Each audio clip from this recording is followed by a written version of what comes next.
Hello, everyone, and welcome to Tales of Our Times. This is a show where we discuss the stories that move us, what makes them so meaningful, and why others could or should find meaning in them as well. I'm your host, Amanda Stevens, and to tell you the truth, I made a mistake with this month's programming. Our 2-year anniversary is coming up actually at the beginning of April, but since I already received all your questions, now I figured we'd still do the mailbag for this year anyway, and have a good laugh at this little whoopsie. The point of this is for me to be able to give back to you guys in a more direct way anyway, and I think that that is still worth our time. So with that in mind, let's just get into it.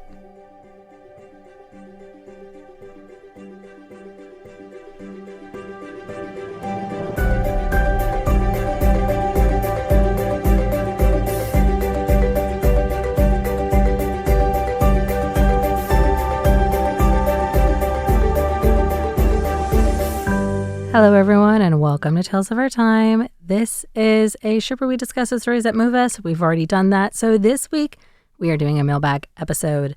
This is to celebrate our soon-to-be 2-year anniversary, and I'll be taking a look at the questions that I've received from friends, from listeners, RTI fans, as well as some FAQs that I've just received a lot over the last year, maybe even like year and a half.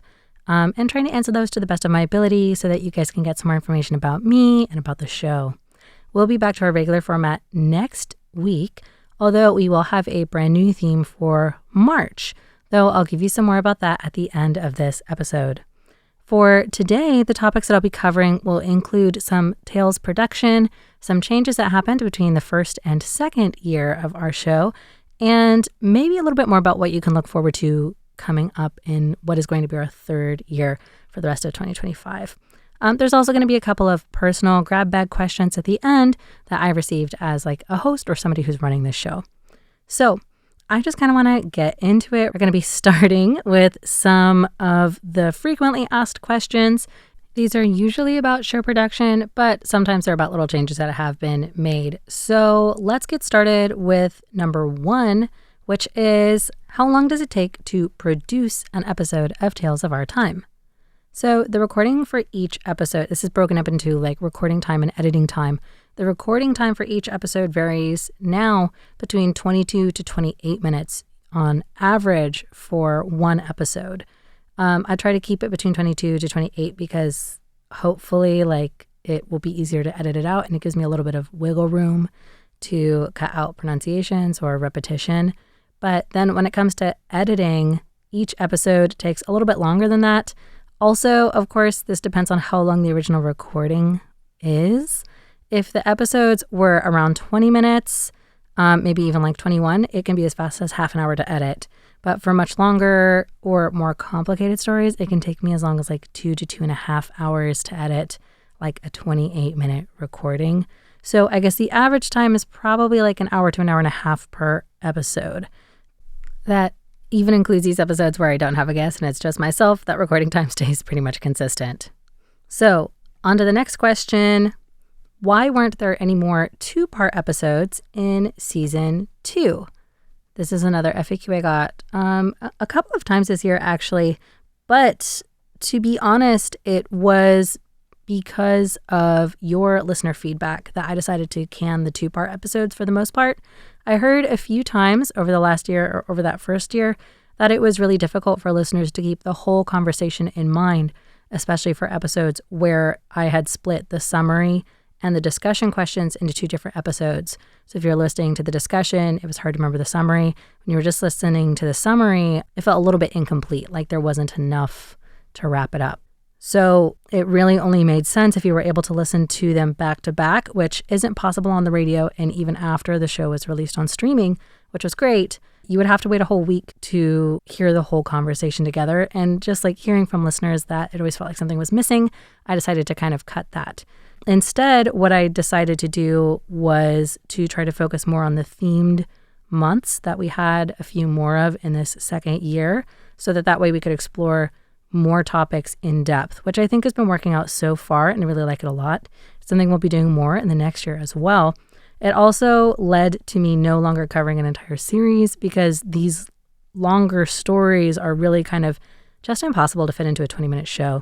So far, I think the change has led to a much better flow. You guys can always let me know if you agree with that. But that's what happened to the 2-part discussions. Speaking of editing, another question that I get a lot is, what's something that happens behind the scenes that doesn't make it into the episode? And maybe it wasn't worded exactly that way, but like, what do you end up cutting out the most? Things like this. And not a lot of like substance gets cut out, but to be honest, a lot of the show's banter does. One of the guiding ideas that I had behind creating the show was that I wanted it to feel like talking with friends about a movie that you all just watched. So something informed, but not overly formal, which is really how most of the recordings go. I think that there's a really good feeling. It does feel very much like a friendly conversation. I end up leaving a lot of anecdotes on the cutting room floor, though, so to speak. But I don't want people to stop sharing them. I just wish that I could include more of them in every episode. I also tend to prioritize my guests in my discussions. So the second thing that I cut, if somebody's said a personal story or if we've had a good bit or a joke going throughout that doesn't make it, the next thing that gets cut is probably my own point or my own voice, because I'm much more interested in what my guests have to hear rather than my own summations of it. That being said, I have considered doing an episode about that's just a supercut of all of the anecdotes and other fun jokes that never make it into an episode. If this is something that you guys are interested in, I'd be happy to explore it more in 2025. But in the meantime, you'll just have to take my word that my guests are even funnier and more insightful than makes it into a regular episode. And this is the last FAQ that I have for today, which is, are there any stories that you wouldn't feature on your show, or are there any topics that you consider off limits? I don't have any books that are on a blacklist or like a banned books, banned movies kind of list, but I do have a series of rules for stories that I feature. I don't think it's something that I've ever said on air before because it's a little bit more behind the curtain, so to speak, but those rules are that we have to be able to discuss a story in a radio appropriate manner. The content doesn't have to necessarily be family friendly, but we should be able to have a family friendly discussion about it, right? Number 2, stories should be currently available in some form. So that way, if you guys hear a story and you're interested, you can go read, watch, play it like that. Number 3, there should be a narrative to the story and it should be fiction of some kind. And then in this new year, no more series, or if you do pick a series like a TV show or a series of books or even a comic run, I'd like for you to pick a single episode or book or a short narrative like a single short story from a collection rather than the whole entire series because it won't fit into the episode. The one rule that causes the most friction is the rule about only featuring fictional stories.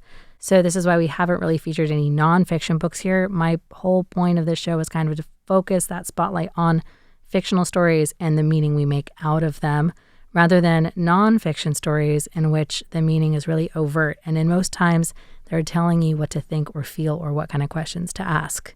I also won't do straight up biographies or autobiographies. And the reason is because I want to encourage people to think critically about stories and writing and what they may have to say and how they can reflect those times that we live in now. And I think that if something is just a real telling of a real person's life, it becomes a lot harder to discuss a story's value because it kind of is like discussing that person's value, which is something that I'm not interested in doing on the show. I think it gets sticky really fast, but with fiction and even realistic fiction or a fictionalized book based on real events, which we have done before, I feel like it opens up similar doors to discuss events and people without having to litigate somebody's personal value. So topics and specific stories that I wouldn't feature, those don't really exist, but at least for the time being, there will not be any nonfiction books on the roster and no biographies or autobiographies. And that wraps up all of the FAQs. So I'm going to transition into some listener submitted questions. These are presented in no particular order, and I won't give any names this time because nobody really said they were comfortable with that, which is totally fine. So the first question I got from a listener in Taiwan was, what is a favorite genre of book that you don't get to talk about very often?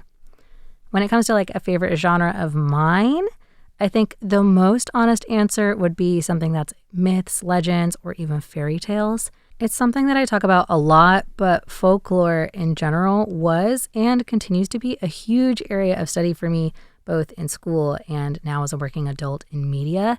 I just think there's a lot of different angles, and I love studying those stories and what they can say about us, or even taking a deep dive into a certain aspect of stories. Like one example might be the figure of the big bad wolf, which appears in many different fairy tales or other legend-like stories, and what that could be a metaphor for. But these stories don't often make it either as flashy media productions or as somebody's most memorable story. So I guess now that I think about it, another genre that I love, I don't get to talk about very often, would be horror. I really love the kind of punchy nature of these stories. I think that it is something that's a lot more difficult than it gets credit for. But since Michelle and I are still planning to bring back the Fall Freakout this October, I guess that I really have found an outlet for that. Still, these are two huge areas of interest to me. So if you guys would ever like a mythology, a fairy tale, or a horror theme, even just like a one episode zoom in, please let me know. Your feedback does drive a lot of my programming decisions. And I think now it's time to move on to the next question from another listener in Taiwan, which is asking, personally, do you have a top 10 list of impactful media? If so, is that yearly, and like what is on that? So thank you, Taiwan listener.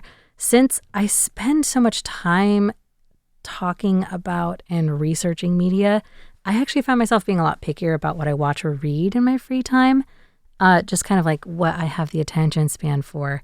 So that said, I do have some media from last year that really impacted me.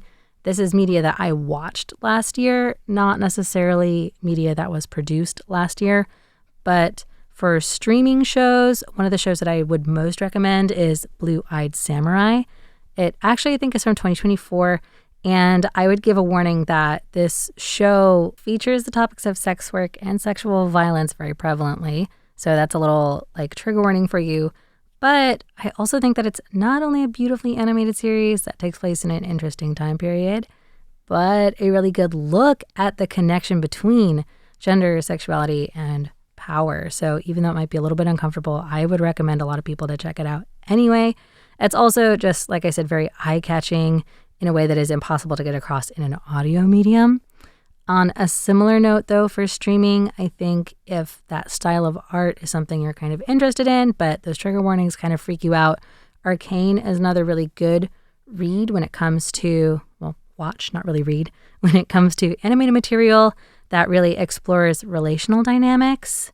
And I think at least the first season is definitely something that I consider a masterclass of writing for TV and keeping tension in a story.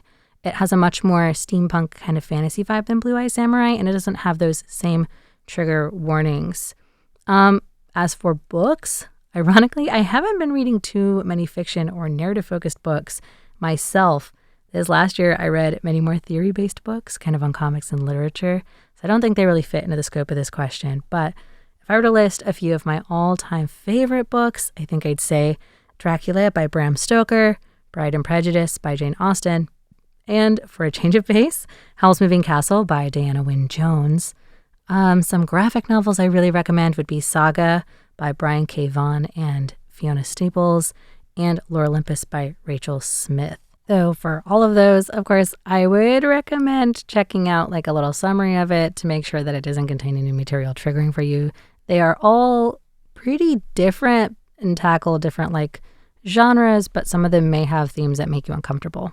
And hopefully that will be enough to keep you guys set aside for a little while. I'll try to work on that list so I can come back with something more curated maybe this time next year. This question is from a listener.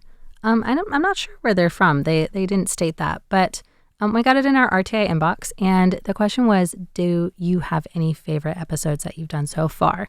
I did do that the first year, and I want to circle back to it again, though, because now I have more episodes to choose from. The word favorite doesn't really fit, but I would say like I did do a few episodes that really felt like they rose to the moment. Last year in season 2, One of the most, I think, appropriate timing-wise and like content-wise episodes that I did was a takes episode where I was able to talk with the director, Ramona Diaz, about her documentary, And So It Begins. Especially if you live in the United States right now, I cannot recommend that documentary enough, but it's a little bit hard to find. So in the meantime, maybe check out that episode. Luckily, that is a two-parter, so it's not just a Tales episode, but it also ended up being on a internet-only series, RTA Studios. It's not really a single episode mostly, but those would be the two most impactful moments from season 2. Then to kind of wrap this up, I'm going to end with this question, which I got from a listener in the United States who asked, if you had to live through any of the tales you've talked about on your show, which one would you most enjoy and which one would you avoid? I actually got this question twice, which is pretty interesting because to me it seems like a really unique question, but thank you to both of the listeners who suggested this. It was a fun question. It was a lot easier for me to answer the one that I was not interested in, or the one that I would most want to avoid, which is the story I would not want to live through at all would be The Road by Cormac McCarthy. This is a story, if you forgot what that was about, I talked about that with Kyle Swain, I think in the end of the first season. And it is a story that takes place in a post-apocalyptic world like this Earth, following an undefined world-ending event that is implied to have been kind of like a nuclear fallout, but nothing is ever confirmed. In this world, nothing grows. There are no animals that live still. There are only humans, and the only humans that you're likely to find are cruel, and if the best case scenario is probably that they're thieves, and the worst case scenario is that they are cannibal creeps. And the only way that you can live is by scrounging or, again, cannibalizing others, so I would take a pass on that one for sure. As for the story that I would most want to live in, it's also kind of hard because most of these protagonists are facing a very big problem, or if they live in our world, it's usually like a problematic relationship. Based on what I said before, it might not be a surprise. I think the world I would most like to live in, or the story I most would like to live through, would be Howl's Moving Castle, just based on the ones that we've talked about here. I might also do Avatar: The Last Airbender, but I would only really want to live in that world, I think, post-war. Actually, both of those stories have kind of a big war in the middle, so harder to pick the one I would rather live in, but I think I'm going to stick with Howl's Moving Castle. Not a huge fan of having to go through all the problems that Sophie does, but relatively compared to everything else that I've had to cover, I think that would be the most preferable. And that's unfortunately all that we have time for today. Thank you to everyone who sent in a question. I hope that I was able to answer them to a satisfactory point for you. Of course, if you have other questions that you'd like answered, you can always message me at stepha@rti.org.tw. And if you're worried because you couldn't write that down, the good news is that it's on rti.com on the show page. I love receiving questions or suggestions for takes episodes from you guys, even stories to cover, or questions that you have about literature. That can be anything like books, movies, anything like that. One goal I've always had for this show is to encourage listeners to kind of demystify that idea of literature and just open the door to those types of discussions and show that everybody has an opinion. And hopefully to make some of these terms from like the culture critic scene a little more approachable. Your questions and your feedback are what help me know if I'm going in the right direction. So on that note, I do want to say thank you again to all of you listeners out there. It's amazing that we almost made it to 2 full years, and I can't believe we're starting a third. It would not be possible without all of your support and your listenership, and it also wouldn't be nearly as much fun. So of course, from the bottom of my heart, I want to say thank you. As for next week, we'll be starting up this month's theme, which I haven't really come up with a name for it yet. It might be Meh March. We'll have to see. And it's going to be all about stories that we love, even though we know that they're bad for whatever reason that may be. I hope you guys are looking forward to it as much as I am. And until then, and in the next season, I'll see you next time.